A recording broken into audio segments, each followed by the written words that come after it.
with Christmas time coming, thinking about songs we've known for a long time, think about how many of those Christmas songs have something to do with joy. Joy to the world, the Lord has come. Good Christian men rejoice. Or it's the most wonderful day of the year. It's the most wonderful day of the year. And then here's another one that's about joy. This is an old one. I'm going to see if you remember. Have a holly jolly Christmas. It's the best time of the year. I don't know if there'll be snow, but have a cup of cheer. Do you remember that one? Anybody know what movie that's from? Rudolph the Red-Nosed Reindeer. Holly jolly Christmas, joy to the world. Of course, it's Christmas time is not holly and jolly for everybody.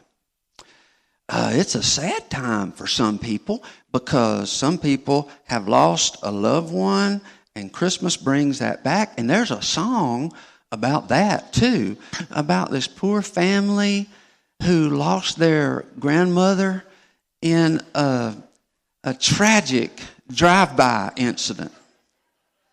And she got run over by a reindeer, and her grandson, who was doing the singing, it just broke him totally. And it turned him cynical. It turned him sour and cynical so much that he said they should never give a license to a man who drives a sleigh and plays with elves. You can tell Christmas brought up a lot of anger in him. But if you ask me, Grandma had it coming because we're plainly told she'd been drinking too much eggnog and we begged her not to go, but she forgot her medication and walked on out the door into the snow. She did not have to take that trip. She was warned, and yet it's still sad. And there's another song that's pretty sad to get serious here. Some people find themselves sad and alone and blue at Christmas. I'll have a blue Christmas without you. Now, what happened there to poor Elvis? He allowed a woman to steal his Christmas joy. And I guess a woman could do that. The Grinch did that. And the devil can do that. You're a mean one, Mr. Grinch.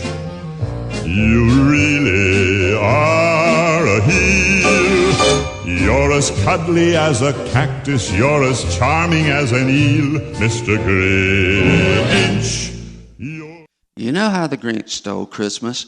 And what I want to talk to you about specifically today is how to keep the Grinch from stealing your Christmas joy.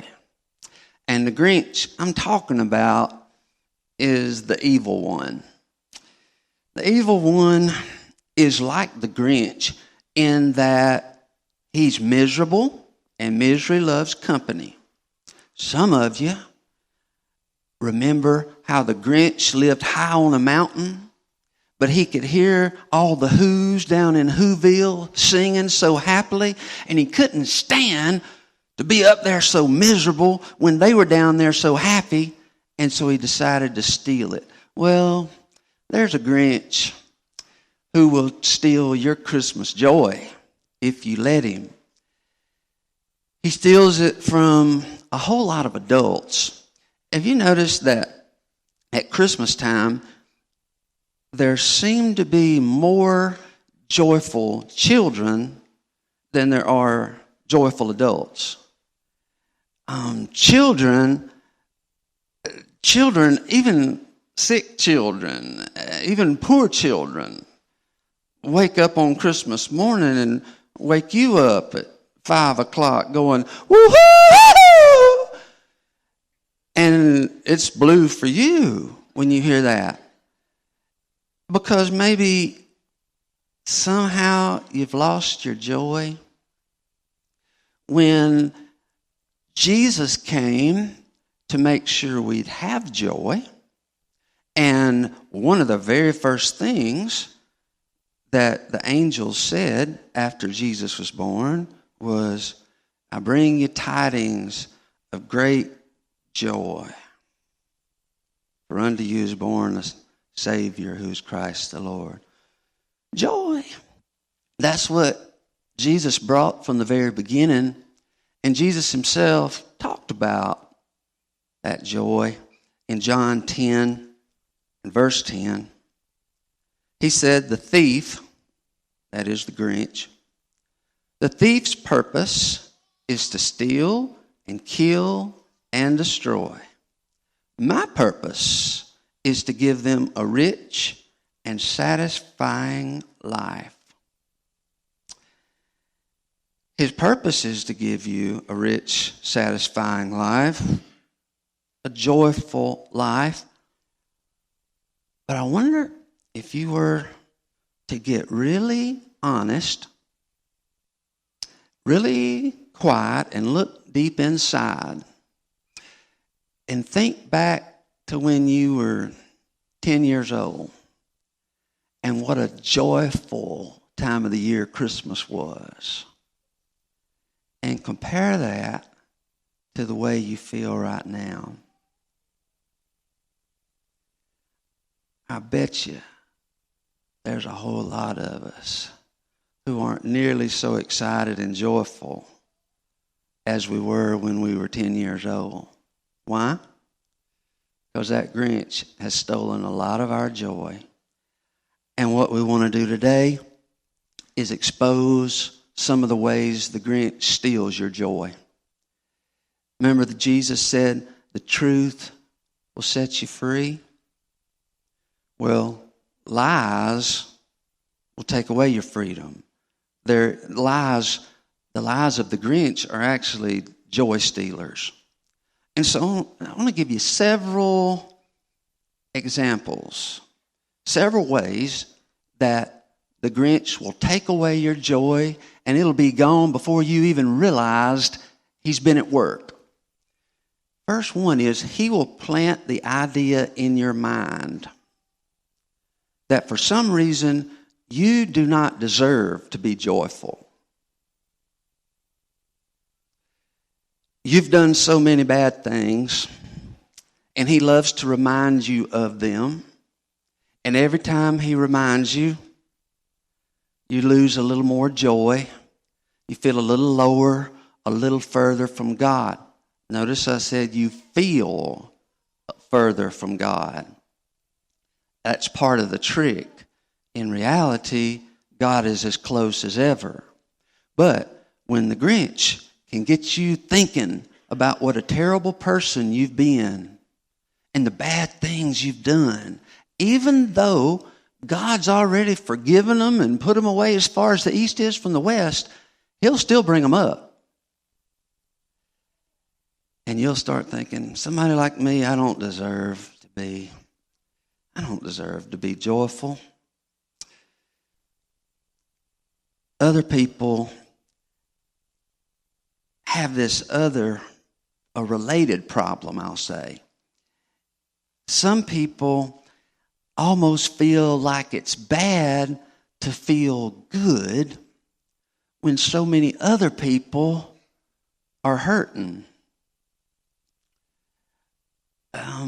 You're aware of the people in the world who are starving, the people whose family members got blown up in a terrorist attack. And you think about the people in your own community who are sick, hurting, lonely, and some of us have a mind that actually says, it's not right for me to be joyful. Not with all the suffering that's around me. Now that is one of the Grinch's lies. Because here's the reality. The more joyful you are, the more of a blessing you're going to be to those people who are hurting, who are suffering. You don't help them by joining them. You help them when you've got enough joy that it spills out of you, and just through one conversation with you, one encounter with you, they get a dose of that joy and they walk away feeling a little higher. You don't help people by being miserable with them. It's kind of like something they used to tell us when we were kids and didn't want to clean our plate. Did your mama ever say, look, there are 1 million children in Africa who would love to have what you're leaving on your plate? You ever heard anything like that? I mean, I sure did. And for a long time, I cleaned my plate, always because of that, until I finally figured something out. Me eating it does not help them. It only hurts me and makes me fatter. So why would I want to be miserable, to make myself miserable, eating too much, when it's not going to help them anyway? Maybe some people just don't feel like you should enjoy life. Some people don't think you should enjoy the Christian life. Some people don't think that church should be a pretty blah thing. Something you just kind of go to and sit through until it's finally over.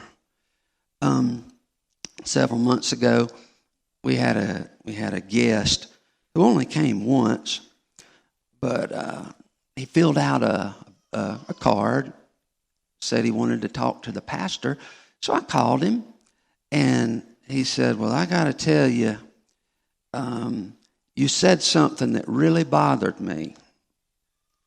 He said it totally turned me off, and I won't be back. And I said, well, what was that? He said, when you saw me and greeted me before the service, you said, I hope you enjoy the service. He said, Brother Lance, we don't come to church to enjoy ourselves. We come for God. And it is not a place for fun. And it is not a place to be laughing. We don't come here to enjoy it. And I never could really get out of him why we do come. But some people are afraid to enjoy it. That kind of thinking will steal your joy. Another related thing that'll steal your joy is feeling guilty that you've been successful in life. If you've been successful in life, there may be times when you'll see somebody else who's really struggling, and it makes you feel a little almost uneasy, maybe even a hair rotten that you've accumulated so much and somebody else has accumulated so little. Do you know that in our culture, there is almost a stigma on being wealthy? I remember when I was a kid,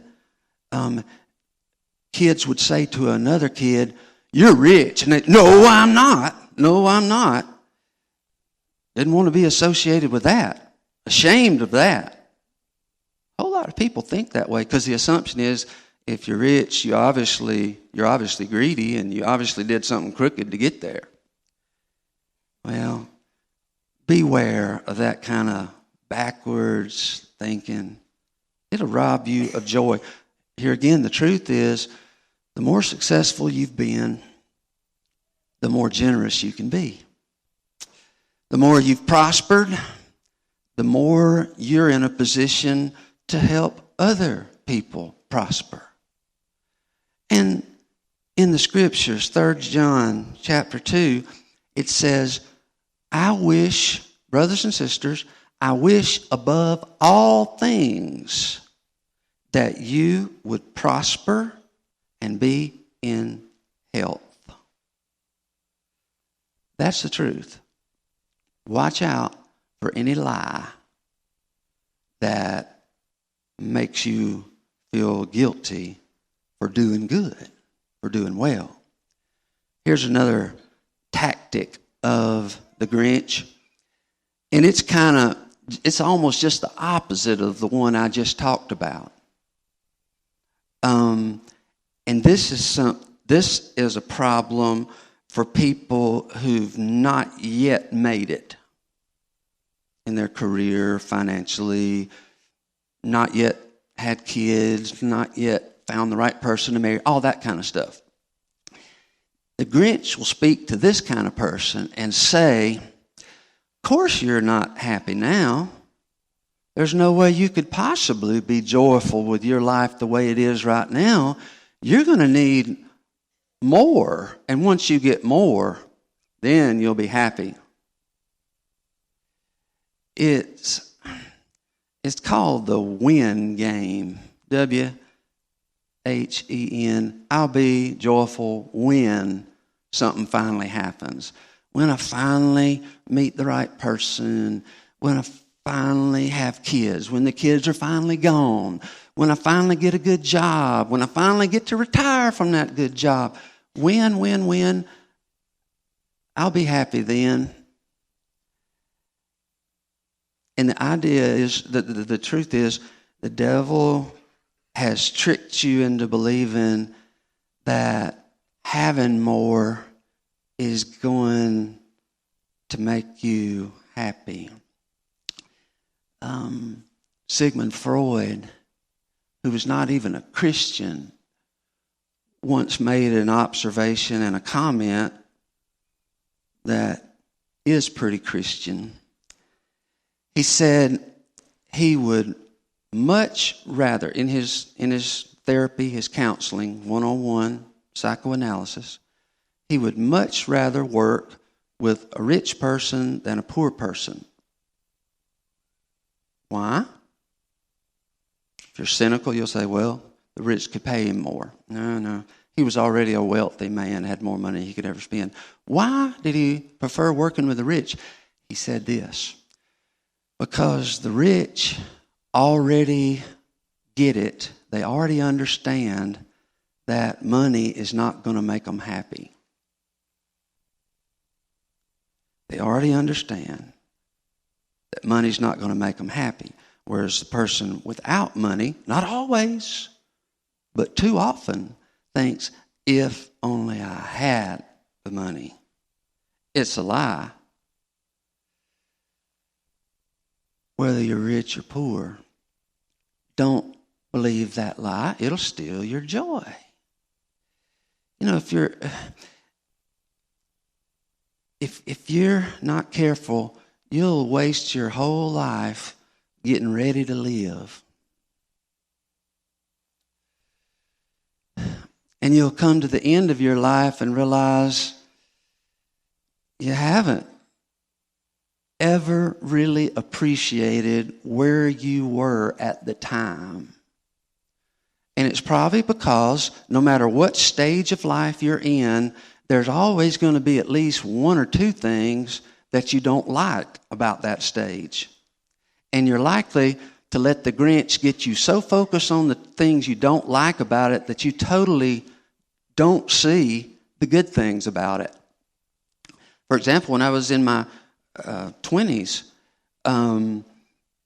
we were just starting out, me and Melina, and I was going to school. I was going to seminary and pastoring a small church. Melina was working.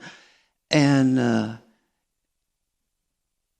because I was preparing for ministry with this degree, I lived with this sense that, okay, it's really going to start when I get out of school.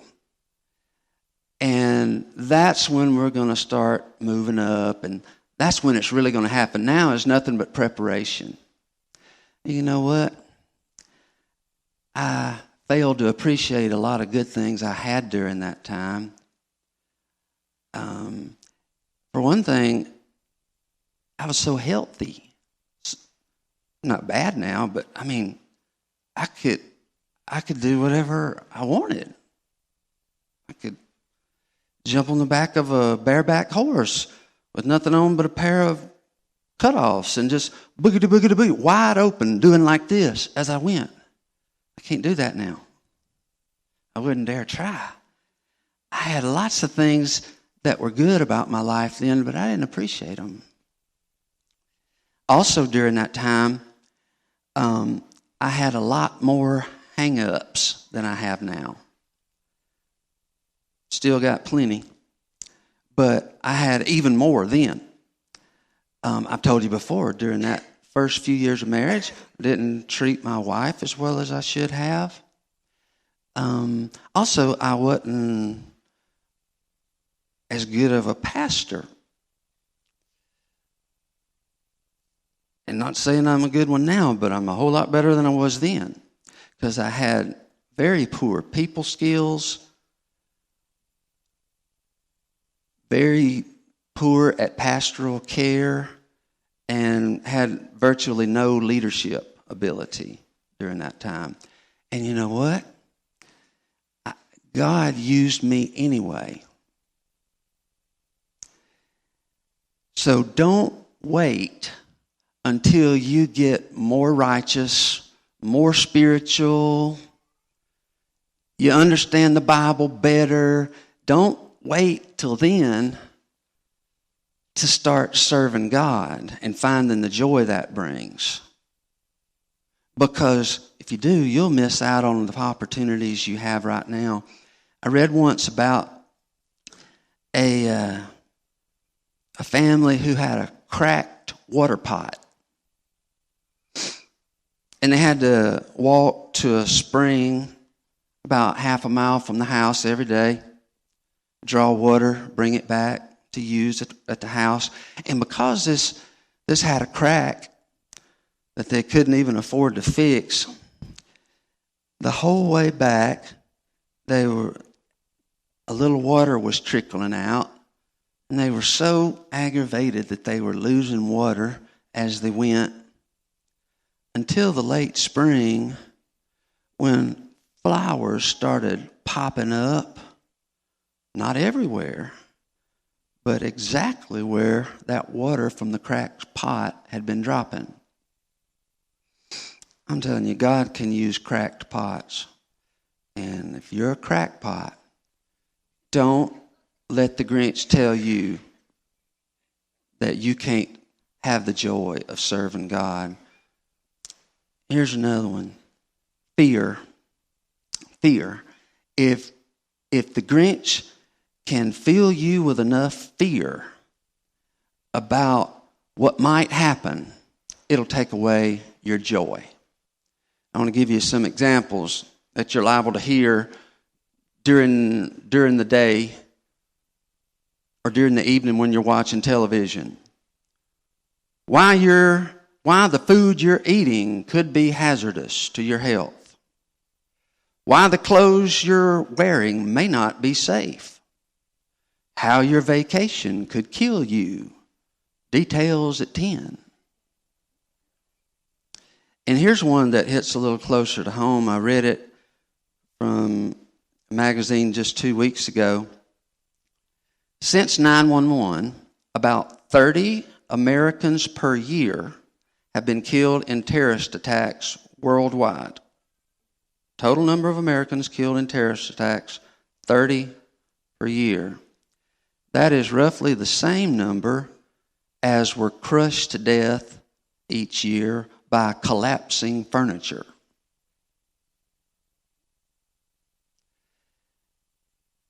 The idea is not to ignore real dangers, but to recognize what insurance companies recognize, and that is the majority of the bad things we worry about don't happen.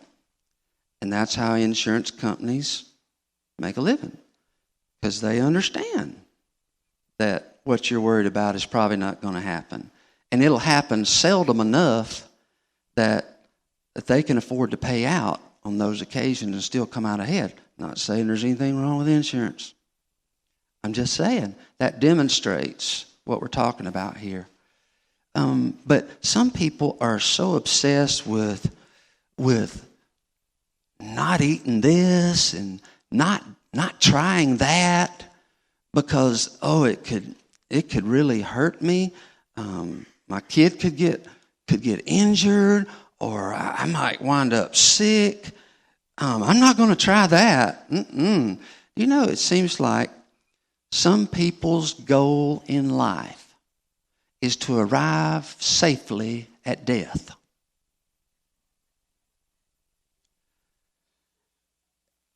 And finally get to their deathbed and be able to say, "Whew, I made it."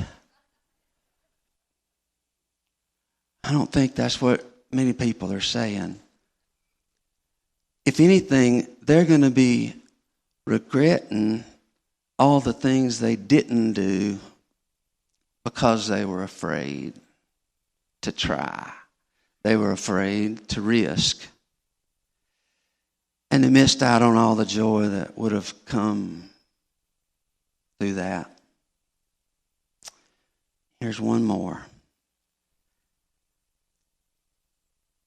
Over the last 20 years of ministry, I've talked to a lot of people. And I've talked to lots of people who have some circumstance in their life that they absolutely hate.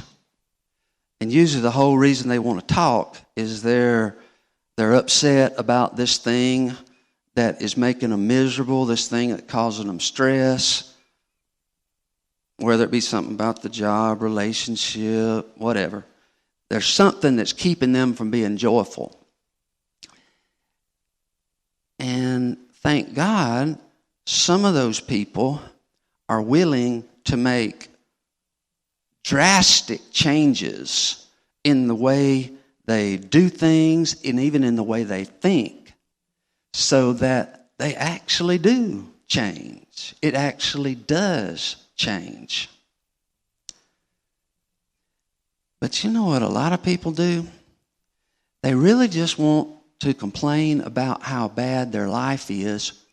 But if you suggest any option that may make it better, they'll always have some reason why, I can't do that. And I say, well, what about this? Oh, that wouldn't work either. And no matter what solution is presented, they'll always say, no, that wouldn't work for me. And they don't even try. And nothing changes. Don't settle for that.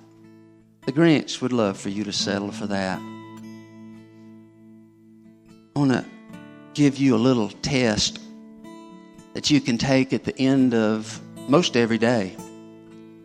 At the end of the day, at the end of this day, when you climb into bed, if you climb into bed, lay down, and you have a sense of satisfaction, and you feel, I didn't do perfectly, but I did my best. And I feel good about the way I used this day. If you find yourself looking back on your day in that way, and it happens often, even most of the time, then that's probably the way you're going to feel one of these days when you're lying on your deathbed, looking back at your whole life, because those little days turn into a lifetime. On the other hand, if it's a common thing, common thing for you to come to the end of your day, lay down, and there's a knot in your throat, and there are things you just want to push out of your mind because you know you were supposed to deal with them and you didn't. There were things you should not have done, but you did them anyway. There were opportunities to have conversations that would have been a blessing, but for whatever reason, you thought you were too busy or didn't care. If that happens a lot, if you often come to the end of your day with this sense that very important things were left undone, then that's probably the way you're going to feel when you lie on your deathbed looking back. And this day is the day to make those changes. And whatever those changes are, you're probably already receiving excuses from the Grinch about why you can't do that. That's not me. That's just not me. You ever hear anybody say that? Oh, I can't do that exercise program. I can't do this Bible study or whatever. That's just not me. Well, listen. If being you was working,